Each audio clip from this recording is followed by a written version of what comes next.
혹시 이 중에 주관식 시험 대비해야 될 필요가 있는 사람들은 저한테 좀 개인적으로 오시면요. 제가 그 경제학의 각 챕터별로 그 국내 주요 주관식 시험 있지, 이제 뭐 고시 2차라든지 아니면 금융권 시험이라든지 거기에서 기출됐던 내용들을 좀 정리한 게 있어요. 그걸 드릴 수 있으니까 저한테 개인적으로 좀 말씀하세요.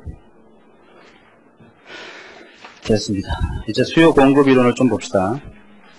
여기서부터가 본론인데, 먼저 앞에 목차를 잠깐 펴세요. 목차.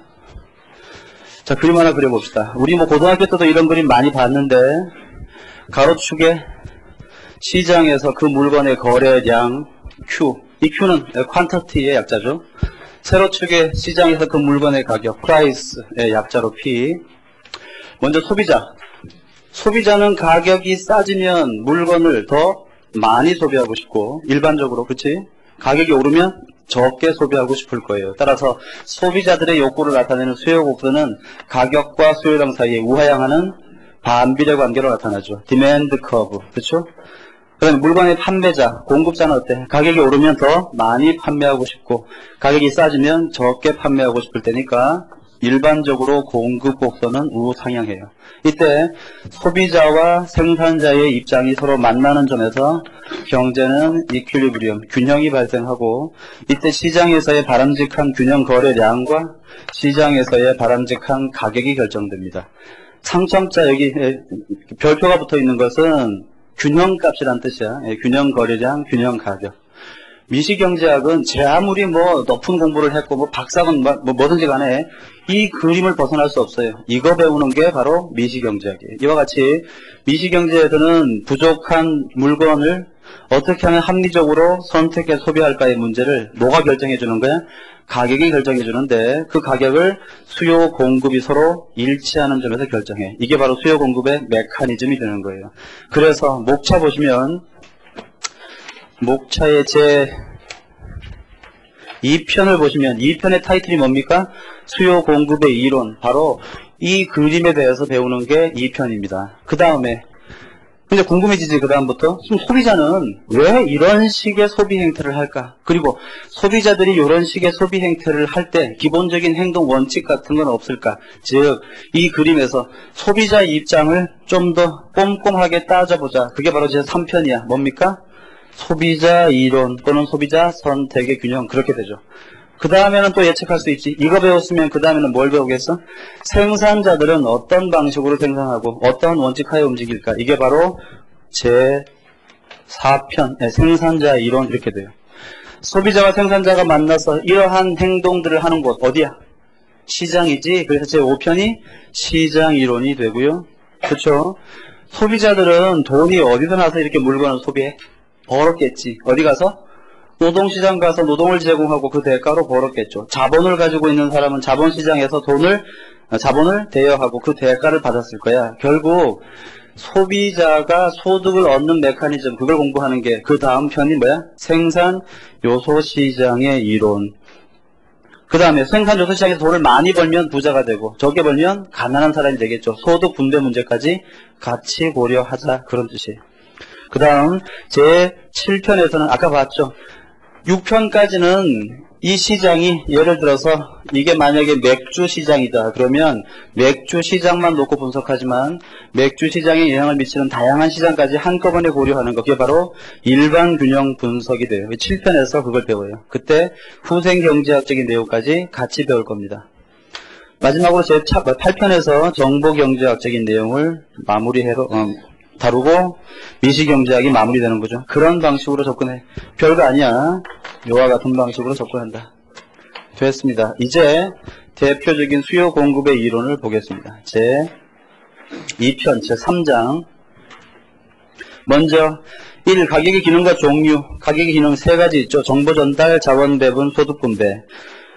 넘기고요. 그 다음에 가격 종류. 가격에는 2가지가 있는데 절대 가격과 상대 가격. 절대 가격은 뭡니까? 사과 하나 가격 얼마냐? 100원. 배 하나 가격 얼마냐? 200원. 이게 절대 가격이야. 여러분, 사과 가격이 100원이고 배 가격이 200원이면 사과 가격은 배 가격의 절반 수준이지, 사과 가격을 배 가격과 상대적으로 비교하니까 2분의 1 수준이더라. 그게 바로 뭡니까? 오른쪽에 있는 상대 가격 PY분의 PX. 경제학에서 중요한 건 절대 가격이야, 상대 가격이야?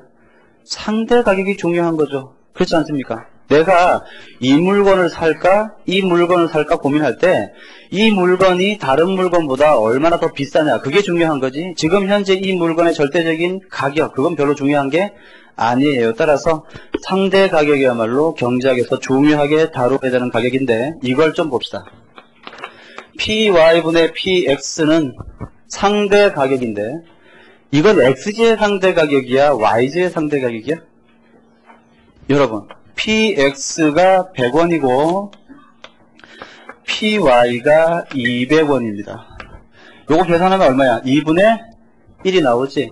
요 2분의 1이라는 상대 가격은 XJ가 YJ 가격의 2분의 1이라는 말이지, YJ가 XJ 가격의 2분의 1 수준이라는 뜻이 아니니까, 요 말은 XJ의 YJ에 대한 상대 가격이라는 뜻이에요. 내 말이 이해가죠? 다시 한 번 더. 이건 중요해요. 나중에 국제경제학까지 계속 사용되는 관점이야. PY분의 PX는 XJ의 상대 가격입니다. YJ에 대한. 그 다음, 만약에 YJ 한 단위를 살 수 있는 돈이 있으면 XJ는 몇 단위 살 수 있어? 2단위 살 수 있어요. XJ 한 단위 살 수 있는 돈이면 YJ 2분의 1 단위밖에 못 사요. 그렇지. 그러면 만약에 이 사람에게 XJ 한 단위를 살 수 있는 돈이 있으면 YJ는 몇 단위를 살 수 있어? 2단위를 살 수 있죠. 자, 이렇게 한번 놓고 봐봐. XJ 한 단위를 살 수 있는 돈이 있습니다. 그러면 YJ는 델타 Y 200원이, 네, 자, 200원이 있어. 200원이 있으면 YJ는 몇 개를 살 수 있어? 한 개를 살 수 있지. 근데 200원으로 XJ는 몇 개를 살 수 있어? 2개를 살 수도 있잖아. 따라서 2분의 1이라는 상대 가격이 또 나와. 무슨 말인가 하면 XJ의 YJ에 대한 상대 가격을 가격으로 나타내면 PY분의 PX라고 나타내고, 이걸 수량으로 표시하면요, 델타 X분의 델타 Y라고 표시해요. 그래서 요 관계를 꼭 기억하세요. 경제학에 이런 예가 많아. 특정한 개념을 가격으로 나타낸 것과 수량으로 나타낸 것 서로 달라. 이 경우에는 XJ의 가격은 상단에 있지만 XJ의 수량은 이쪽에는 아래쪽 분모에 있어요. 그치? 꼭 기억을 하세요. 나중에 여러 번 반복을 하겠습니다. 그 다음 페이지 40페이지 보시면 잠재 가격과 계산 가격 나와 있는데, 계산 가격은 뭐 읽어보면 될 거고, 잠재 가격 옆에 별표 하나 치시고요. 섀도우 프라이스, 잠재 가격은 뭡니까? 바로 기회 비용을 고려한 가격, 그게 바로 잠재 가격이에요. 즉 경제학에서 가장 바람직한 가격은 잠재 가격을 기준으로 계산하는 것이 타당하다, 그런 뜻입니다. 다시 한번, 잠재 가격이란 기회 비용을 반영한 가격이 잠재 가격이에요. 됐어요. 이제 수요에 관한 내용부터 본론적으로 볼게요.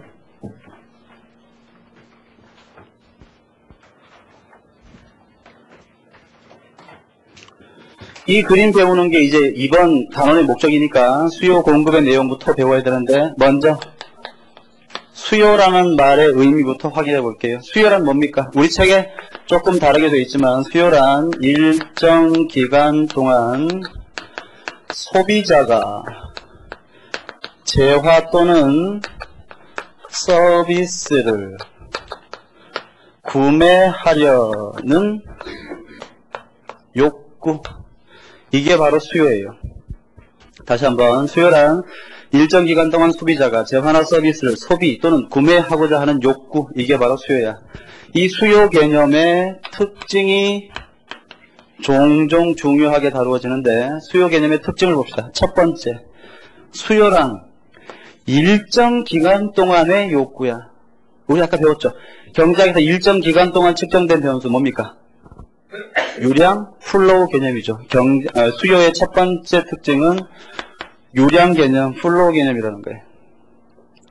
두 번째, 수요란 일정 기간 동안 소비자가 재화나 서비스를 구매하려는 욕구지, 욕구. 구매한 거야, 구매하려고 하는 거야. 구매하려고 계획만 잡고 있는 거예요. 이게 수요야. 그러니까 수요는 사후적으로 구매한 양이 아니고 수요란 사전적 개념에 불과합니다. 그렇다면 사전적 개념이 수요라니까 수요라는 말은 수요량과 구매량을 비교하면 수요량은 뭐야? 수요하려는 양이지 구매량은 실제로 구입한 양이야. 자, 양자는 같아야 돼? 달라도 돼? 얼마든지 다를 수 있죠. 여러분들 하루에 공부 계획 10시간 지켜지는 경우 잘 없지. 예. 공부하려고 계획한 양과 실제 공부한 양은 달라. 물론 수요량과 구매량이 같을 수도 있나? 물론이죠. 같을 수도 있어. 하지만 달라도 전혀 문제될 게 없습니다. 세 번째, 일정 기간 동안 소비자가 재화나 서비스를 구매하고자 하는 욕구야. 구매하려고 하는 욕구니까 실제로 구매할 능력이 있어야지만 수요가 돼요. 즉 수요라는 말은 개인의 능력, 이걸 다른 말로 구매력이라고 하는 건데 구매력 또는 능력이 뒷받침된 개념일 수밖에 없습니다. 빌 게이츠가 올 여름 휴가를 위해서 경비행기를 한 대 살까 요트를 한 대 살까 고민하고 있어요. 그건 수요가 아니야. 수요지. 근데 저나 여러분 같은 사람들이 우리가 말이야 올 여름 휴가를 위해서 요트를 살까 경비행기를 살까 이렇게 고민을 하면 그건 뭐야? 드림이지, 드림. 꿈. 그 수요가 아니야, 수요가. 아, 혹시 수요인 분도 계실 수 있어요. 미안해, 그러면. 하지만 대부분의 사람은 뭐야? 그런 건 어때? 구체적인 수요라고 할 수 없습니다. 자, 요와 같은 것들이 수요의 특징이 돼요. 그러면 우리가 이따가 수요 다 배운 다음에 뭐 배우겠어? 공급 배울 텐데 공급의 특징도 바로 할 수 있겠지. 자, 공급이란 뭘까? 일정 기간 동안 생산자가 재화나 서비스를 판매하려고 하는 욕구를 말해. 따라서 공급도 유량 개념이고 사전적 개념이니까 공급량과 판매량은 얼마든지 다를 수 있죠. 생산 능력이 뒷받침돼야지만 공급이란 말을 쓸 수 있어. 별을 3개 따다줄게. 하나당 1억씩. 사라. 그런 말은 의미가 없단 말이야. 그렇지? 이해 가시죠? 그 얘기를 이따가 좀 더 해보도록 하겠습니다. 수요의 개념 봤습니다. 밑에 수요 함수 나오는데 수요 함수란 수요와 다른 변수 간의 관계를 일정한 함수로 표시한 거야. 여기 볼까요? 자, 수요 함수. 예를 들어서 어떤 사람의 수요. 여러분, 그러니까 쉽게 얘기하면 수요는 뭐야? 소비 욕구 아닙니까? 소비 욕구. 그게 수요야. 사람의 소비 욕구를 자극할 수 있는 것들은 어떤 게 있습니까? 첫째, 그 물건의 가격이지, 가격. 물건 가격이 얼마냐? 당연히 그 사람의 소비 욕구를 자극하죠. 또 뭐가 있습니까? 소득, M이라고 해볼까요? 소득이 높으면 높을수록, 또 소득이 낮으면 낮을수록 제품의 소비 욕구는 달라질 거예요. 맞지? 그 다음, 관련 재화의 가격도 그 물건의 수요에 영향을 미칠 수 있어. 예를 들어서, 여기에 콜라가 있는데, 콜라에 대한 소비 욕구는 사이다 가격에 의해서 영향을 받겠지. 예를 들어서 어떤 사람이 나는 목이 마르면 사이다도 좋아하고 콜라도 좋아해. 근데 내가 지금 소비하고 있는 물건은 콜라인데 사이다 가격이 엄청나게 싸졌어요. 그러면 당연히 어때? 콜라를 좀 줄이고 사이다를 소비할 테니까 콜라와 일정한 관계에 있는 다른 제품의 가격도 이 제품의 소비 욕구를 바꿀 수가 있을 거야. 이해 가시죠? 요거 하나. 그 다음 또 뭐가 있을까? 뭐 소비자의 그 물건에 대한 기호 내지 선호. 어느 날 갑자기 콜라가 너무너무 먹고 싶다. 뭐 그럴 수도 있지. 아니면 뭐 굉장히 유명한 의학 박사가 하루에 한 병씩 사이다를 먹으면 장수할 수 있다. 그 말을 다 믿으면 갑자기 시장에서 사이다에 대한 수요가 확 증가할 거야. 저명한 의학 박사가 대구산 사과를 하루에 하나씩 1년간 장기 복용하면 한 100살까지 살 수 있다. 아, 나 유명하다. 우리가 모든 사람들이 그걸 믿었다. 뭐 어떤 일이 벌어져 우리나라에서. 시장에서 사과 사는 게 아주 굉장히 귀해지지. 사과값이 폭등하고 서로 막 사과를 먹으려고 난리 날 거야. 신랑감 1순위는 뭡니까? 과수원집 아들 뭐 이렇게 되지 않겠어? 비호 내지 선호가 바뀌는 거지. 이건 또 어떨까? 미래의 그 물건의 가격 변화에 대한 예상, 이걸 다른 말로 기대라고 하는데, 앞으로 물건 가격이 변할 것 같아. 그런 생각이 들었어. 그러면 실제로 그 물건에 대한 소비 욕구가 달라질 거야. 내가 만약에 지독히 담배를 좋아하는 흡연자야, 골초야. 그런데 실제로는 아니에요. 조금 펴, 조금. 내가 담배를 몹시 좋아해. 근데 다음 달부터 내가 굉장히 좋아하는 담배값이 2배로 뛸 거래. 내가 그렇게 예상했어. 나는 확신해. 그럴 것 같아. 그러면 나는 지금 당장 담배 소비량을 늘려야 돼, 줄여야 돼? 다음 달에 담배값이 폭등한데 나는 지금 당장 담배 소비량을 늘려야지. 좀 많이 사놔야 될 거 아닙니까? 오르기 전에. 그러니까 어때? 소비자는 앞으로 가격이 상승할 것이 예상되면 지금 현재 소비량이 증가합니다. 이해가? 그렇지? 생산자는 어떨까? 내가 과수원집을 운영하는데 내가 만드는 사과의 가격이 다음 달부터 2배로 뛸 것 같아. 확실해. 나는 그렇게 믿고 있어. 그러면 나는 사과를 지금 파는 게 유리해? 다음 달에 파는 게 유리해? 다음 달에 파는 게 유리하겠죠. 따라서 생산자 입장에서는 가격 상승이 예상되면 지금 당장의 물건의 공급량은 감소하는 거예요. 감소. 이해가죠? 네, 미래에 대한 예상도 그 물건에 대한 소비 욕구나 공급 욕구를 바꿔요. 이것 말고도 많죠. 뭐 소비자의 수라든지 뭐 인구라든지 기타 여러 가지 것들이 사람의 소비 욕구에 영향을 미칩니다. 그렇다면 이런 것들을 다 반영하면 소비 함수, 수요를 demand Q라고 이렇게 표시하면, Q는 이제 수량이고요. D는 이제 수요지, 그지? 그럼 이걸 함수 형태로 만들면 어떻게 됩니까? QD는 제품에 대한 수요는 뭐가 결정하는 거야? 그 물건의 가격, 소득, 그 다음에 관련재의 가격, 기타 등등등등의 것들이 결정하겠죠. 요렇게 쓴 것을 뭐라고 불러요? 수요함수라고 불러요. 수요함수. 그런데 수요에 영향을 미치는 것들이 이렇게 많은데 이걸 동시에 다 고려하면 어때? 수요를 예측하기에 굉장히 혼란스럽겠지. 고려할 게 너무 많잖아. 그러니까 경제학에서는 요령을 부리죠. 어떻게 합니까?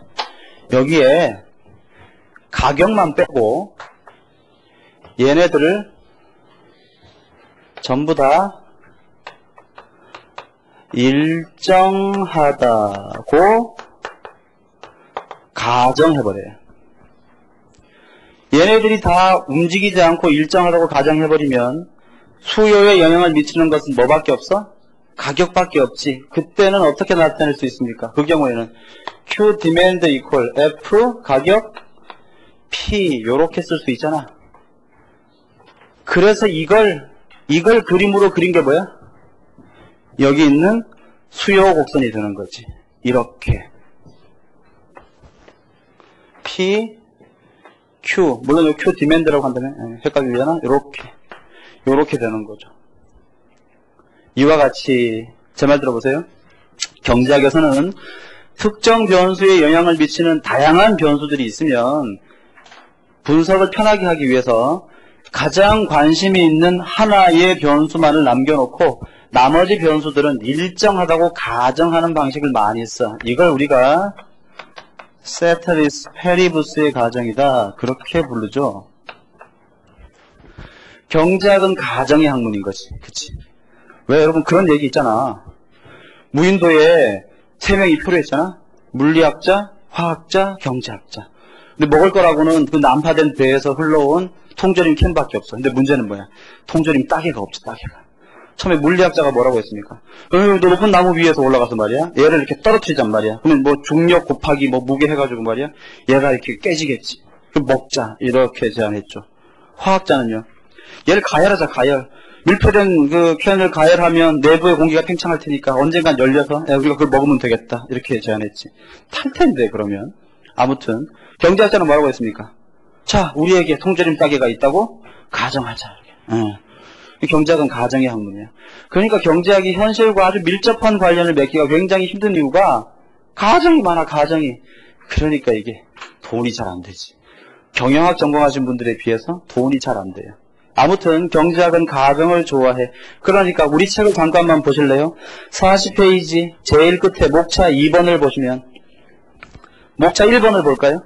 x제의 수요량을 dx라고 하면 수요 함수는 다음과 같다 해가지고 굉장히 많아. 그런데 2번에 보시면 재화의 수요에 가장 큰 영향을 미치는 것은 그 재화의 가격이므로 다른 요인들은 불변이라고 가정하면, 앞뒤로 묶어보세요. 바로로 다른 요인들은 불변이라고 가정하면, 그게 바로 뭐야? 세테리스 페리부스의 가정이지. 그렇게 가정한다면 수요 함수는 어떻게 되는 겁니까? x제의 수요는 뭐의 함수야? px의 함수다. 그렇게 표시할 수 있어요. 이해 가시죠? 그걸 그림으로 그린 것이 뭐야? 수요 곡선이 되는 거야. 그 다음 우리 교재에 지금 어떻게 표시되어 있습니까? 우리 교재에는 x제의 수요량을 dx, 그 다음에 x제의 가격을 px라고 이렇게 했는데 뒤에다가 이렇게 좀 추가시키세요.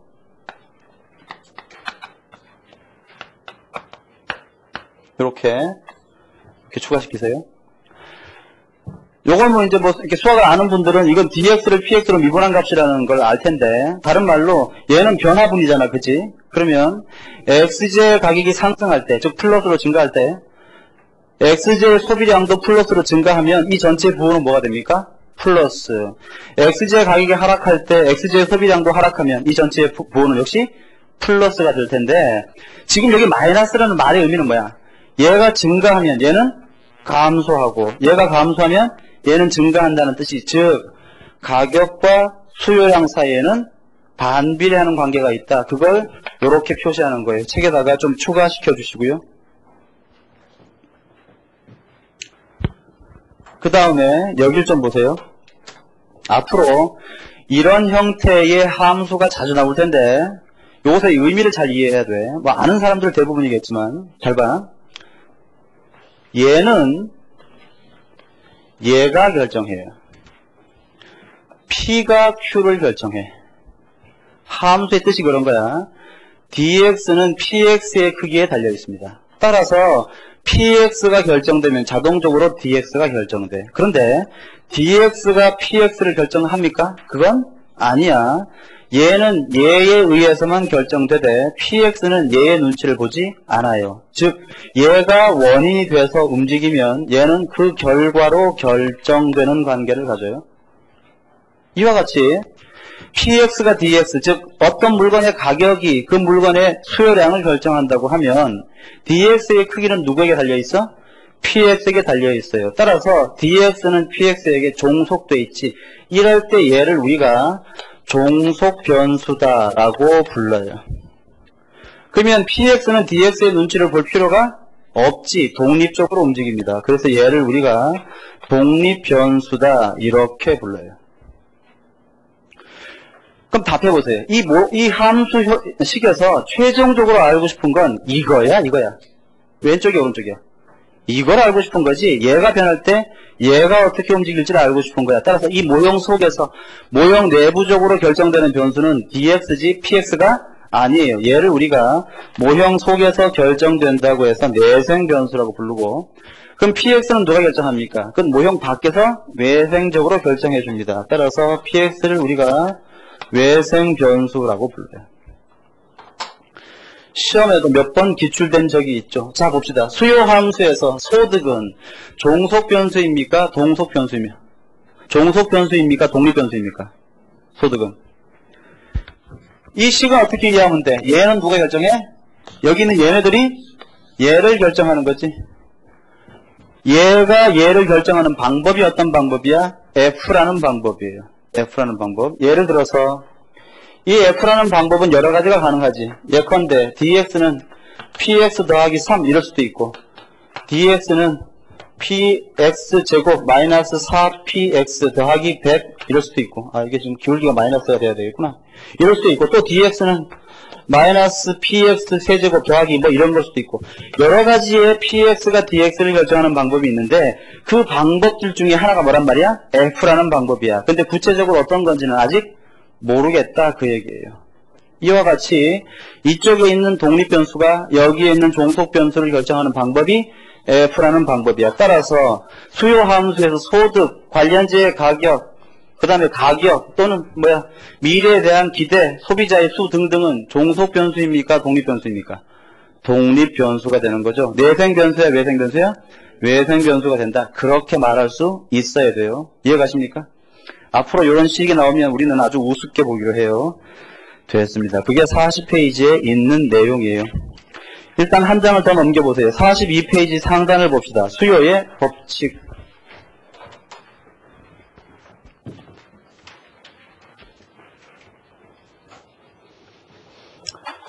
그렇다면 수요의 법칙은 뭡니까? 바로 이게 수요의 법칙이지. 이 그림. 이게 무슨 곡선이야? 수요 곡선. 따라 수요의 법칙은 뭡니까? 가격과 그 물건의 수요량은 비례 반비례? 반비례하더라. 그게 바로 수요의 법칙이에요. 써볼게요. 어떤 물건의 가격과 그 물건의 수요량은 반비례한다. 이게 바로 수요의 법칙입니다. 이걸 그림으로 그리면 어떤 식의 그림이 나오는 거야? 가격과 수요량 사이에 우하향하는 수요 곡선, 이렇게 표현되는 거죠. 그런데 우리 이런 거 알잖아. 모든 법칙에는 예외가 있다. 또는 예외 없는 법칙은 없다. 그런 얘기 있죠. 따라서 이 법칙에도 예외가 존재하더라. 뭡니까? 바로 기펜제죠. 그 다음에 또 하나 우리 교재에서 얘기하고 있는 것은 가수요예요. 당연히 기펜제가 뭐고 가수요가 뭔지는 우리가 앞으로 공부를 하겠죠. 다만 여기서 미리 알 수 있는 게 있잖아. 기펜제나 가수요의 경우에는 수요 곡선이 어떻게 생기겠어? 기펜제의 수요 곡선 어떻게 되겠습니까? 이런 식으로 생기겠지. 그쵸? 가격과 수요량이 반비례하지 않고 비례하는 관계로 나타날 겁니다. 따라서 기펜제의 일반적인 수요 곡선 또는 통상적인 수요 곡선은 가격과 수요량 사이에 비례하는 우상향하는 곡선으로 나타날 것입니다. 이게 왜 이렇게 되는지는 공부를 자세하게 할 거야. 그때 가서 보기로 합시다. 요 예외 꼭 기억하세요. 얘는 어마어마하게 중요한 거지 당연히. 41페이지로 돌아오시고 개별 수요 곡선과 시장 수요 곡선의 관계를 한번 봅시다. 이쪽에다가 할까요?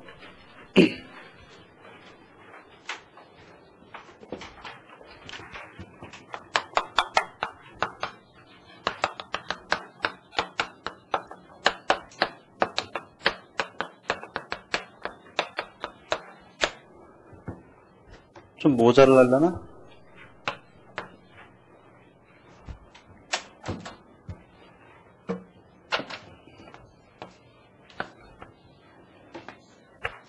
자, Q, P, P, Q, QP.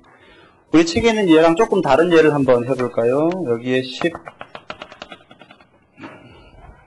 여기에도 10, 여기에도 10.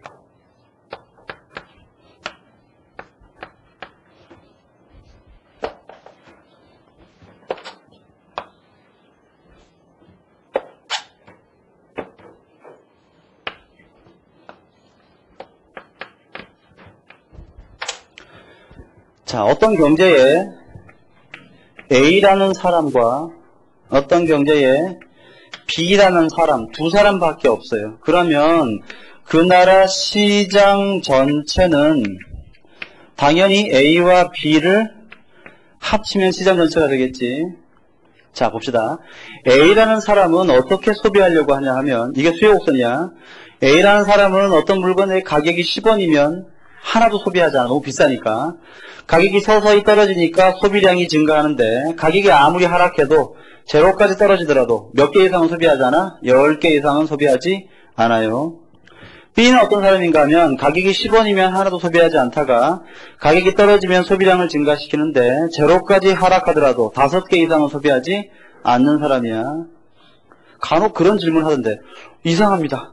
가격이 제로면 공짜면 양잿물도 먹는데 한 100만 개 소비하지 왜 10개밖에 소비 안 할까? 그건 내가 공짜로 빵 100개 사줄 테니까 한번 먹어보란 말이지. 다 먹을 수 있나? 그렇지? 10개 이상 먹으면 어떻게 되는가? 오히려 기분이 나쁜 거야 지금 이 사람은. 그렇지? 그럼 봐. 가격이 10원일 때는 A나 B나 소비하는 사람이 있어 없어? 아무도 없지. 그러니까 경제 전체적으로도 소비량은 제로가 되는 거야. 가격이 제로로 떨어지면 A가 10개, B가 5개니까 시장 전체적으로는 몇 개를 소비해? 15개를 소비하는 거죠. 그렇다면 요게 A의 수요 곡선, 요게 B의 수요 곡선이라면 얘는 뭐라고 할 수 있습니까? 시장 전체의 수요 곡선이다. 그렇게 얘기할 수 있겠죠. 자, 타이틀이 뭐라고 돼 있어? 뭐 별거 아닌데 거창한데? 개별 수요 곡선과 시장 수요 곡선은 어떤 관계가 있겠습니까? 시장 전체의 수요 곡선은 개별 수요 곡선을 모두 합쳐서 구하더라. 그 얘기를 하고 싶은 거야. 근데 여기에 함정이 있죠.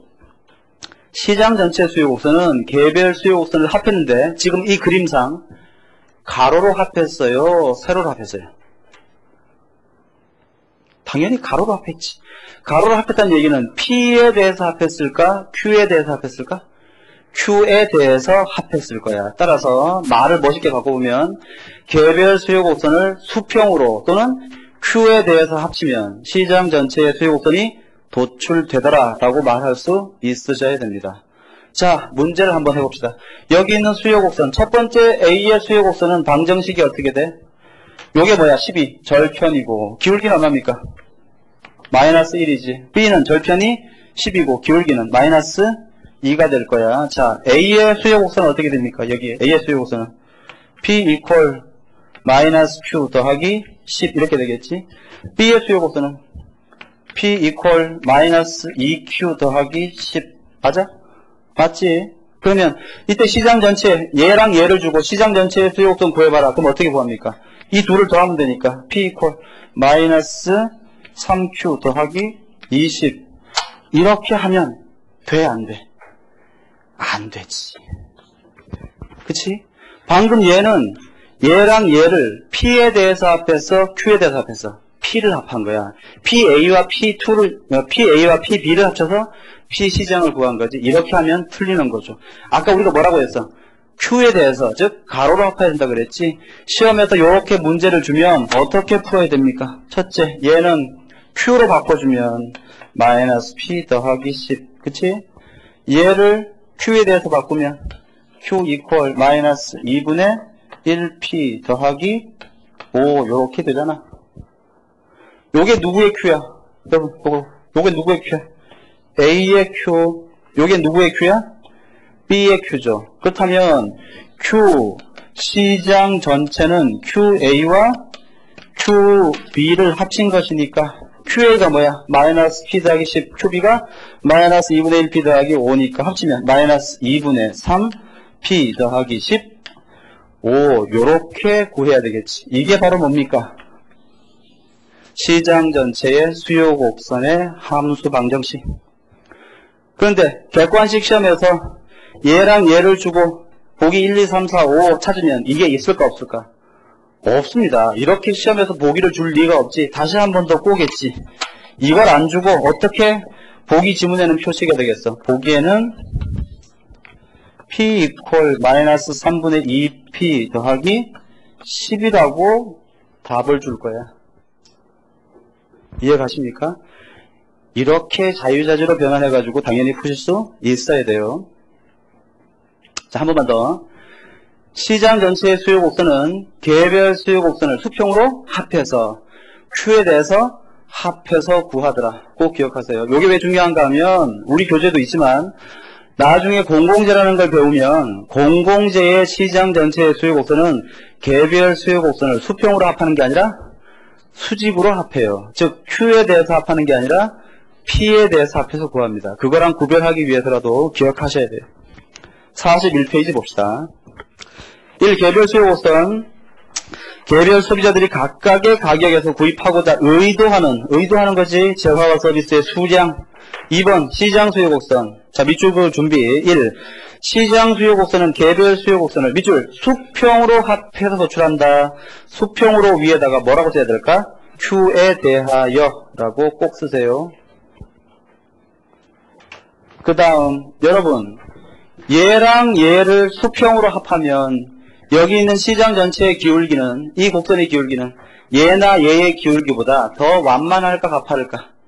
당연히 기하학적으로 완만할 수밖에 없어요. 따라서 시장 전체 수요 곡선은 언제나 개별 수요 곡선보다 더 완만한 기울기를 갖는다라는 지문은 옳은 지문이 됩니다.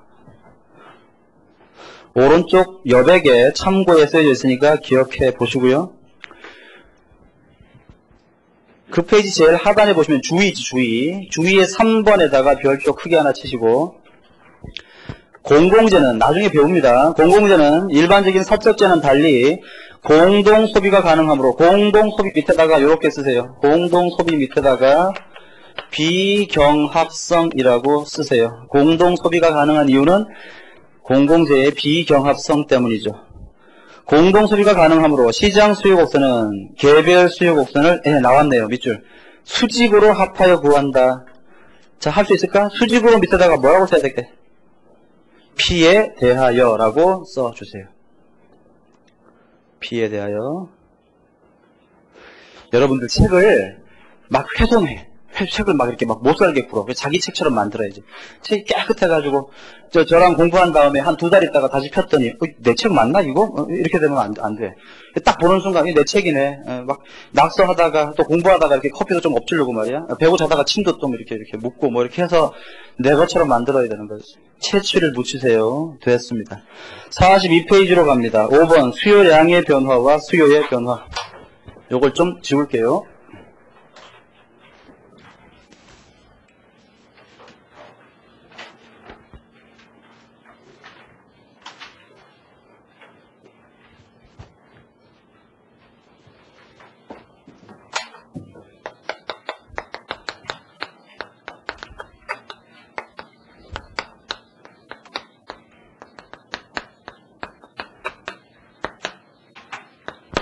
수요량의 변화와 수요의 변화.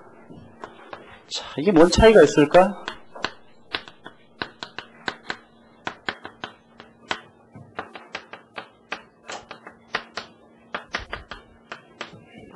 수요량의 변화와 수요의 변화. 수요가 뭐라고 할까? 일정 기간 동안 소비자가 재화나 서비스를 구매하려는 욕구가 수요야. 그럼 수요량은 뭐야?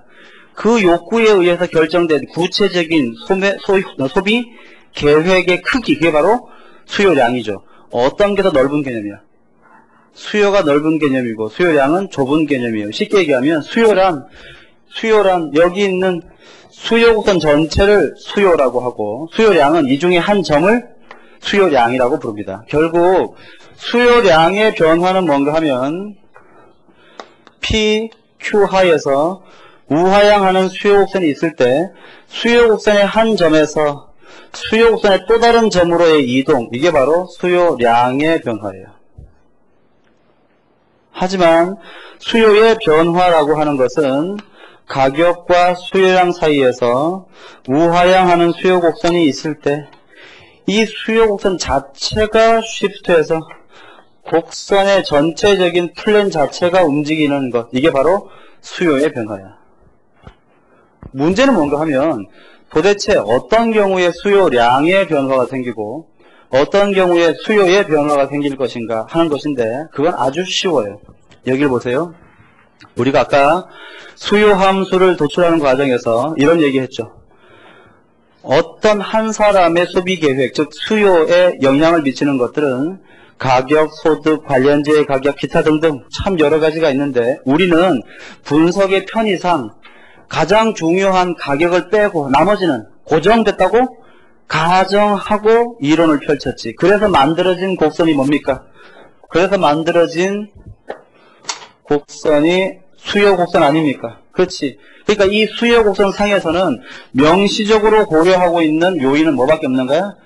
가격밖에 없는 거지. 이때 다 고정돼 있고 유일하게 움직인다고 가정했던, 그래서 수요 곡선상에 명시적으로 고려가 되고 있는 이 P가 P0에서 P1으로 이렇게 이동하면 구체적인 소비량은 또는 수요량은 Q0에서 Q1으로 변하는 현상, 이게 바로 수요량의 변화니까 수요량의 변화를 야기시키는 요인은 바로 가격의 변화입니다. 더 쉽게 얘기하면요, 좌표축에 명시적으로 고려하고 있는 얘가 움직이면 뭐야? 수요량의 변화가 생기는 거야. 그렇다면 수요의 변화 요인은 뭡니까? 그건 바로 여기 이 좌표축에 명시적으로 고려되어 있지 않은 이 나머지 것들이 움직이면 이 곡선 자체가 움직이는 거야. 즉 소비계획 자체가 통째로 변하는 겁니다. 결국 여기에 명시적으로 고려되어 있는 얘 말고 나머지, 즉 P 이외의 변화가 생기면 수요 자체가 움직여요. 이해가십니까? 어렵지 않죠? 내가 그냥 P 이외라고 한 것은 가격일 땐 나머지, 그러니까 여기 있는 것 중에 뭐라도 움직이면 뭐야? 곡선 자체가 움직이는 거겠죠. 뭐라? 얘가 왜 이래? 이걸 왜 막았나 모르겠네. 됐습니다. 그러면 우리가 아주 중요한 걸 하나 알았어. 봐. 어떤 곡선이 있을 때 그 곡선의 좌표축에 명시적으로 고려한 얘가 움직이면 곡선 자체가 움직인다, 안 움직인다? 안 움직인다. 그치? 단지 이 위에서만 변화가 생기더라. 따라서 어떤 곡선의 이동 요인을 우리가 따져볼 때 나중에 반드시 뭐는 제외해야 돼? 얘는 제외해야 되는 거지. 이해 가십니까? 나중에 거시경제학 배우면 이런 걸 배워요. 이자율과 국민소득 평면에 우하향하는 IS 곡선과 우상향하는 LM 곡선이라는 걸 배워서 이걸 뭐라고 불러? IS, LM 모형이라고 부르죠. 이때 IS 곡선의 이동 요인, 그 다음에 LM 곡선의 이동 요인 매우 중요하게 배울 텐데, 그때 IS나 LM 곡선을 좌우로 움직이는 요인에 뭐는 제외해야 돼? 이자율은 절대로 고려해서는 안 되는 거야. 다시 한번, 이자율이 움직이면 IS나 LM 곡선은 움직인다, 안 움직인다? 안 움직이지. 이 위에서만 균형이 바뀔 테니까. 그 다음 물가와 국민소득 간의 관계에서 총 공급과 총 수요가 만나서 균형 물가와 균형 국민소득이 결정되는 것, 이걸 우리가 거시경제학에서 배울 텐데, 이때 AD 곡선과 AS 곡선의 이동 요인에서 반드시 뭐는 빠져야 돼? 물가는 제외시켜야 되는 거죠. 이 간단한 건데 말이야, 이게 헷갈려가지고 틀리는 사람들이 많아. 이해 가십니까? 됐습니다. 그러면 거기 5-1의 박스를 보시면 왼쪽에 수요량의 변화와 오른쪽에 수요의 변화, 이해 가시죠? 자, 거기다가 표시하세요. 수요량의 변화 요인은 뭐야? 가격의 변화지. 가격의 변화. 그 다음에 오른쪽에 수요 자체의 변화는 뭡니까? 길게 쓸 필요 없죠. 가격 이외에 꽉 이렇게 하시면 돼요. 이제 문제는 뭔가 하면, 우리가 지금까지는 얘네들은 고정됐다고 가정하고 가격과 수요 사이의 관계만을 그림으로 그린 것이 수요 곡선이었는데, 이제 고정됐다고, 즉 일정하다고 가정했던 소득, 관련재 가격 등등이 변하면 저 곡선 자체가 움직인다고 했잖아. 그치? 어떻게 움직이는지 하나씩 따져봐야 됩니다. 처음에 뭐부터 할까요? 소득부터 해볼게요. 이거 지우고.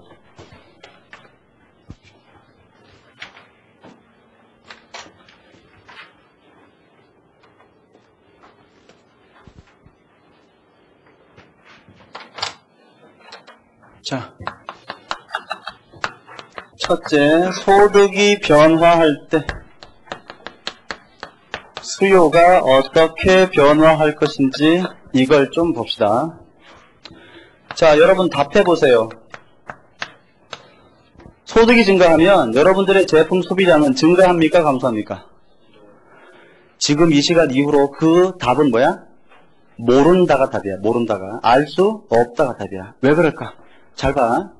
소득이 증가할 때 소비량이 증가하는 재화가 대부분인 건 사실이야. 그런데 아주 예외적으로는 돈이 많이 생기면 절대로 그 재화는 나는 다시는 소비하지 않겠다. 그런 제품 있지. 예를 들어서 대학교 4학년을 졸업하고 취업을 했는데 취업이 안 돼. 그래가지고 3년째 집에서 돈만 타다 쓰고 있어요. 집에서 또 좀 보기 싫을 거 아니야. 돈을 안 보내. 돈이 없지 이제. 하루 세 끼를 라면으로 연명하기로 결정했어요. 이 사람 지금 돈이 없어서 라면으로 하루 세 끼를 때워. 아침에는 컵라면, 점심에는 뭐가 있나? 신라면. 저녁에는 뭐야? 신라면에다가 계란 뭐 이렇게 먹겠지. 드디어 회사에 취업을 했어요. 한 달에 200만 원씩을 벌기로 했어. 돈 생겼지. 소득 증가했어. 라면 먹을까? 안 먹겠지. 꼴도 보기 싫을 거 아닙니까? 이제 뭘 먹겠어? 쌀. 그렇게 먹고 싶었던 쌀. 이거 먹어야지 이제. 근데 이제 회사 생활을 좀 하다 보니까 과장으로 승진해가지고요. 또 돈이 좀 더 이렇게 많이 들어와. 이제 하루 세 끼 밥만 먹어가지고 좀 힘이 안 되잖아. 두 끼는 밥을 먹고 한 끼는 삼겹살을 먹자. 이렇게 결정했습니다. 분명히 요 단계에서 소득이 증가했는데 쌀의 소비는 오히려 줄고 삼겹살의 소비가 늘었지. 부장으로 승진했어. 삼겹살 레벨이 좀 떨어지지. 등심. 먹어줘야지 등심 이렇게. 소득이 더 증가하니까 삼겹살의 소비는 줄고 등심의 소비는 늘었어요. 그러다가 뭐 할까? 사장 딸이랑 결혼했어요. 다 했지 이제. 소득이 왕창 증가했어. 그럼 이제 어때? 죽은 건 좀 그렇잖아. 살아있는 거. 제가 상상할 수 있는 제일 좋은 음식이 회라는 게 참 가슴 아파요. 내가 알고 있는 그나마 제일 좋은 음식이 이거야. 내가 지금 한 말에 전혀 무리가 없지. 그렇다면 소득이 증가할 때마다 어떤 제품은 소비량이 오히려 감소하고 어떤 제품은 오히려 소비량이 증가했어요. 이와 같이 소득이 증가할 때 어떤 제품의 소비량이 증가하는 경우도 있고 오히려 어떤 제품의 소비량이 감소하는 경우도 있는데 여러분 그래도 둘 다 가능하지만 좀 더 일반적인 케이스는 이걸까? 즉 내가 평소에 그 제품을 간절히 원했으면 이거야? 이거겠지. 이게 좀 일반적인 케이스일 겁니다. 이와 같은 재화를 우리가 정상재라고 불러요. 반면에 소득 증가했는데 그 제품을 다시는 소비하지 않겠다. 그 얘기는 뭐야? 평소에 그 제품이 너무 지긋지긋했다 그거 얘기지. 훌륭한 제품이야? 좀 모자라는 제품이야? 부족한 모자란 제품이야? 그래서 그 제품을 우리가 열등제라고 부릅니다. 이와 같이 소득이 증가할 때 덩달아 소비량이 증가하는 재화도 있고 감소하는 재화도 있어요. 이때 정상재의 정의를 꼭 확인하세요. 지금은 다 알 것 같지만 나중에 시험장 가면 판판이 속아. 정상재란 뭡니까? 소득이 증가할 때 덩달아 소비량도 증가하는 재화. 이게 정상재야. 따라서 정상재와 열등재를 구별하는 기준은 다름 아니고 뭐야? 소득인 것이에요. 소득. 강조합니다. 이때 저는 부호 쓰기를 좋아하는데 이렇게 부호를 한번 적어두세요. 첫째, 제가 여기에 플러스 마이너스라고 쓴 건 양이고 음이 아니고 여기에 플러스는 이 방향과 이 방향이 비례한다는 뜻이고 여기에 마이너스는 이 방향과 이 방향이 반대다라는 뜻이야. 따라서 여러분들이 머릿속에다가 정상재는 플러스, 열등재는 마이너스를 기억하면 소득이 증가할 때 정상재의 소비는 증가하고 소득이 감소할 때 정상재의 소비는 감소한다는 걸 쉽게 기억할 수 있을 것 같아요. 내 생각에. 저 플러스 마이너스 부호를 꼭 기억하세요. 오케이. 이때 자 이제 답해보세요. 소득 증가 수요의 변화야 수요량의 변화야? 수요의 변화. 그러면 곡선 자체가 움직일 터인데 소비량이 증가하니까 수요 곡선은 오른쪽으로 움직일까 왼쪽으로 움직일까? 오른쪽으로 움직이겠죠. 이때는 우측 이동할 거고 뭐가? 수요 곡선이 이 경우에는 수요 곡선이 좌측으로 이동하겠죠.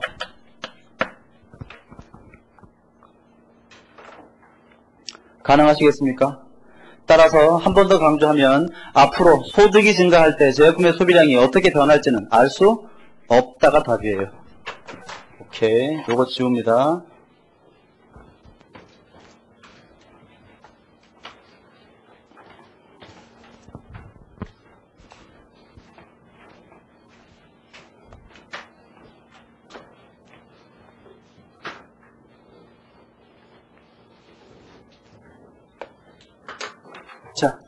그 다음에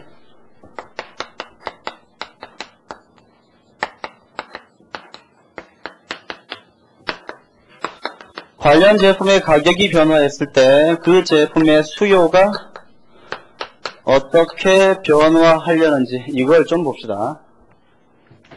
두 가지 종류의 제품을 한번 비교하고자 하는데, 먼저 커피라는 제품과 커피에 들어가는 커피 크림, 그 다음 커피라는 제품과 홍차라는 제품. 나는 커피를 먹을 때 반드시 크림 3스푼과 설탕 3스푼을 넣어야지만 그게 커피지. 블랙, 아메리칸 스타일로 이렇게 커피를 먹으라 그러면 난 사약과 같다. 그런 사람이 있을 수 있잖아. 그래, 내가 그래. 커피는 다방 커피가 제일 맛있잖아. 이렇게 달아야지. 나는 커피를 먹을 때 반드시 크림 3스푼 넣어야 돼. 이때 내가 좋아하는 커피는 가격이 변하지 않았어요. 그런데 커피 크림의 가격이 엄청나게 올랐다. 예를 들어서 커피 크림 한 스푼에 850원에. 그럼 커피 한 잔 타먹는 게 굉장히 부담스럽겠죠. 그러면 이 경우에는 Q, 커피의 소비량은 증가 감소? 감소하겠지, 이렇게. 그치? 그 다음, 만약에 커피 크림의 가격이 굉장히 하락해 준다면 어때요? 커피의 소비량은 오히려 증가할 수가 있을 거야. 그치? 그럴 수도 있고. 그 다음에 이 아래쪽 케이스를 한번 볼까? 커피하고 홍차인데, 나는 차를 한잔 하고 싶을 때 홍차를 한잔 해도 좋고 커피를 한잔 해도 좋고 크게 별로 차이가 없는 것 같아. 이때 나는 커피도 한 절반쯤 마시고 또 홍차도 한 절반쯤 마시는데, 내가 좋아하는 커피 가격은 가만히 있지만 홍차의 가격이 굉장히 비싸졌어요. 그러면 내가 홍차를 먹어 안 먹어?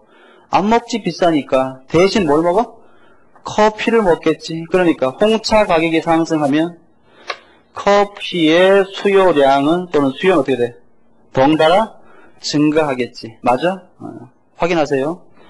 반면에 홍차 가격이 굉장히 싸지면 어때? 커피보다 훨씬 싸지면, 커피 비싼데 먹을 거 있나? 홍차 마시자. 이렇게 되니까 커피의 소비량은 어떻게 되는 거야? 감소하는 거죠. 맞아, 그지? 맞아. 그러면 봐. 지금 이와 같은 관계에 있는 제품은 관련제의 가격 상승 방향과 우리가 관심을 가지고 있는 제품의 소비량 변화 방향이 서로 비례 반비례 마이너스 관계를 가지고 있고, 아래와 같은 케이스는 관련제의 가격 변화 방향과 우리가 관심을 가지고 있는 제품의 소비량 변화 방향이 서로 어때요?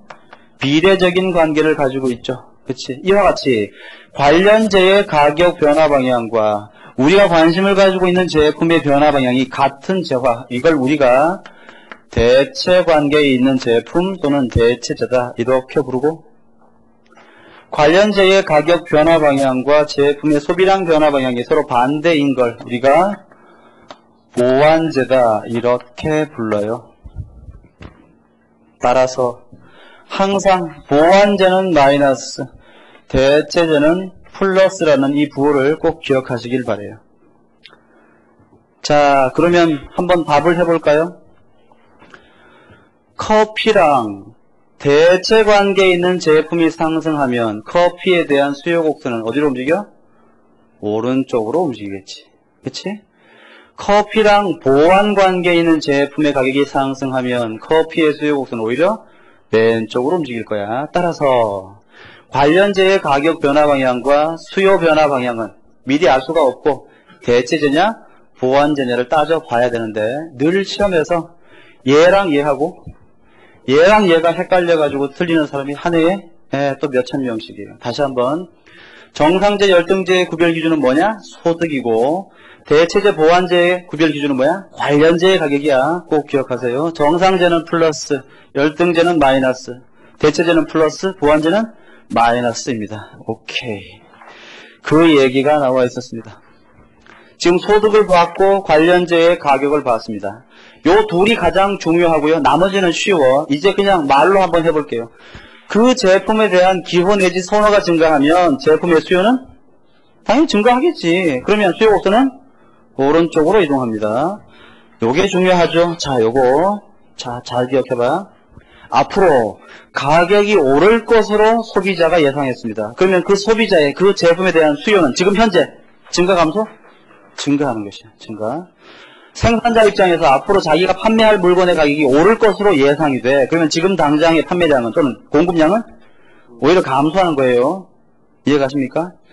이와 같이 경제는 자기 실현적인, 셀프 풀필링이라 그러지, 자기 실현적인 성격이 있어. 예를 들어서 주가가 변동할 요인이 아무것도 없는데 주식시장에 있는 모든 사람들이 앞으로 주식 가격이 뛸 거라고 예상하게 됐어요.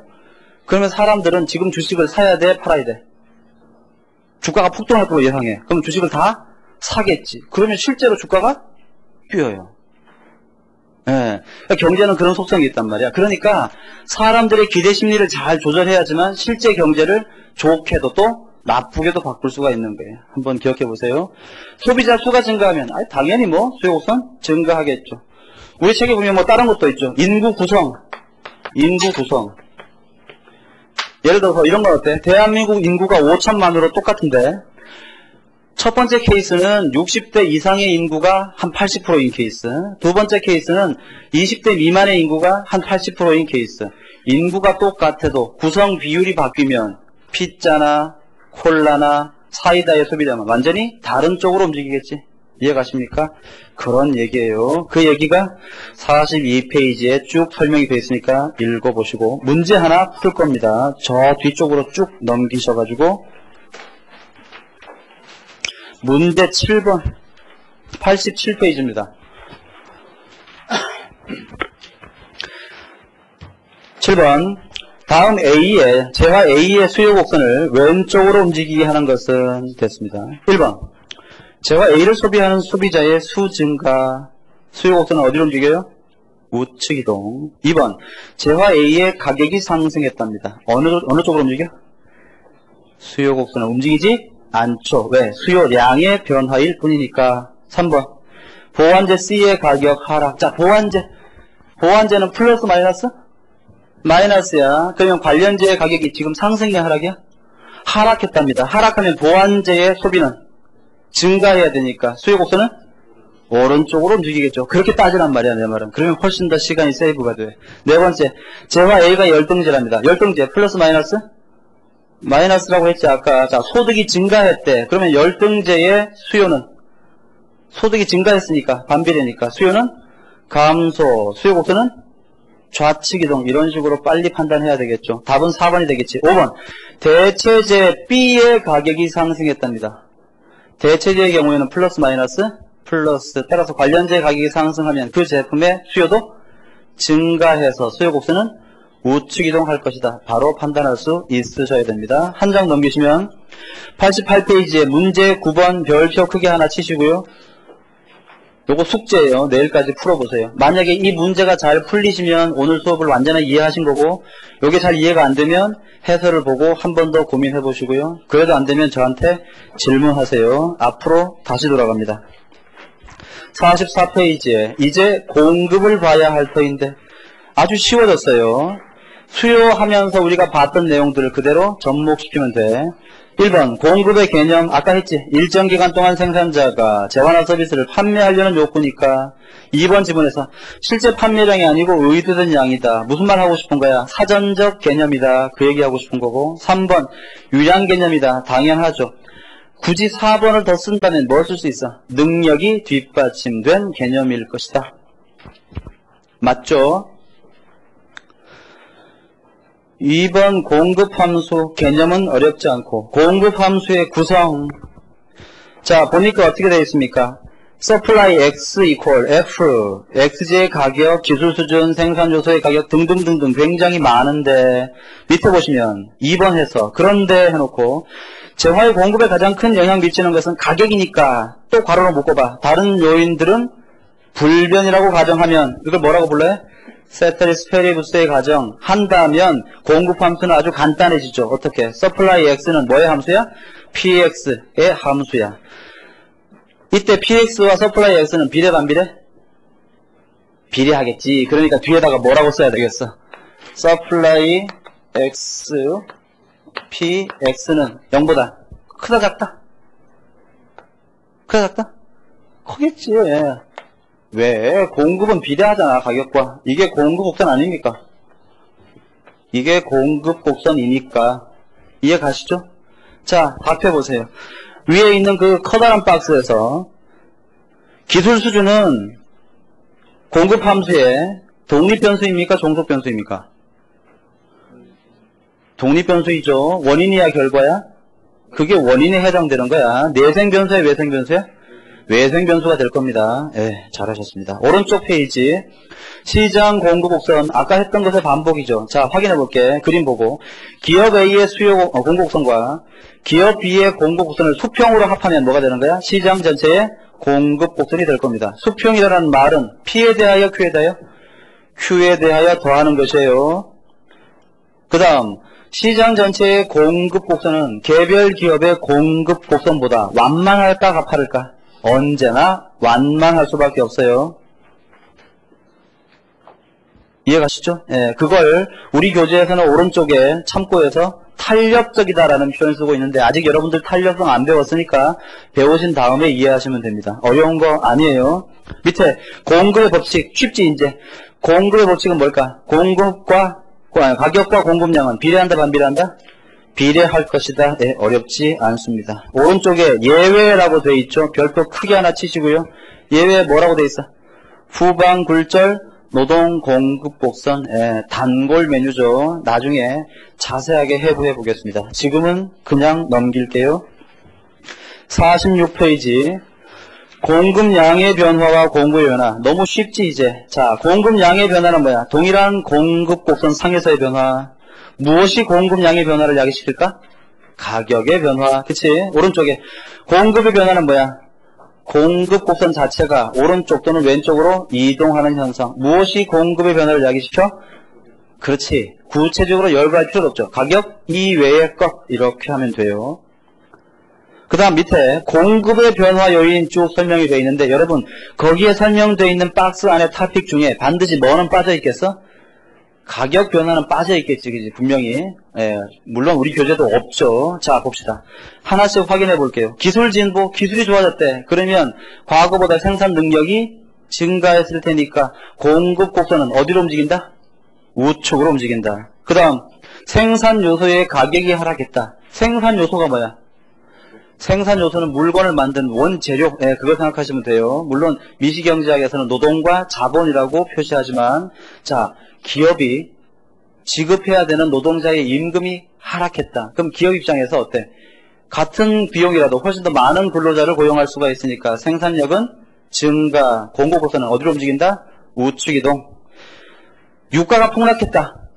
공급 곡선은 어디로 움직입니까? 우측 이동. 그렇게 하면 되겠죠. 세 번째, 경기 전망이 호전됐다. 앞으로 물건이 잘 팔릴 것 같아요. 공급이 증가하겠죠. 그 다음, 기업의 목표가 이윤 극대화라기보다는 판매 수입 극대화로 바뀌었다. 이건 아직 여러분들이 조금 판단하기 어려운 문제겠지만 이 경우에도 공급은 증가합니다. 나중에 다 해요. 이윤 극대화와 판매 수입 극대화. 기업 수혜 증가. 이건 뭐 너무 쉽고. 그 다음, 보조금 지급. 보조금은 뭐야? 정부가 생산을 장려할 목적으로 대가 없이 돈을 그냥 지원해 주는 거지. 꽁돈 받으니까 어때? 훨씬 더 많이 생산할 수 있다. 문제는 그 다음에 있는 다른 재화의 가격 상승인데 옆에다가 별표를 크게 하나 치시고요. 제가 볼 때 매우 출제 유망해요. 최근에 대체재 보완제에 관한 문제가 소비 측면의 대체재 보완제만 출제가 됐지 생산 측면에 대한 문제가 별로 출제되지가 않았기 때문에 매우 유망한데 나오면 내 생각에 다 틀릴 거야. 지금 여기에 있는 대체재 보완제는 수요 측면이야, 소비 측면이야, 생산 측면이야? 뭐라고? 이거 소비 측면 아닙니까? 소비할 때 커피하고 크림은 언제나 서로 같이 먹어야 된다. 소비할 때 커피를 먹든지 홍차를 먹든지 대체할 수가 있다. 그 얘기지. 문제는 뭔가 하면 생산 측면에도 대체재 보완제가 있어요. 자, 여기 좀 볼게요.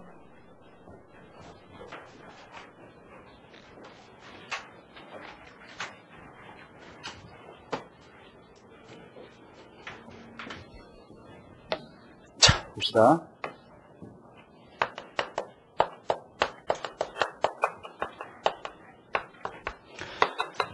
생산 측면의 대체제와 보완제. 예를 들면 하나 더 찍어야겠네.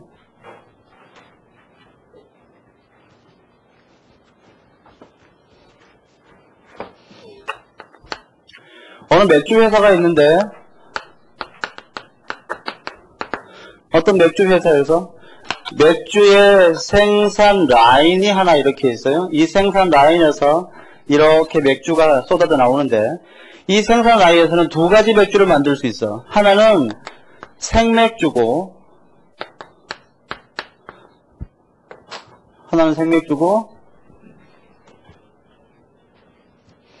또 하나는 병맥주예요.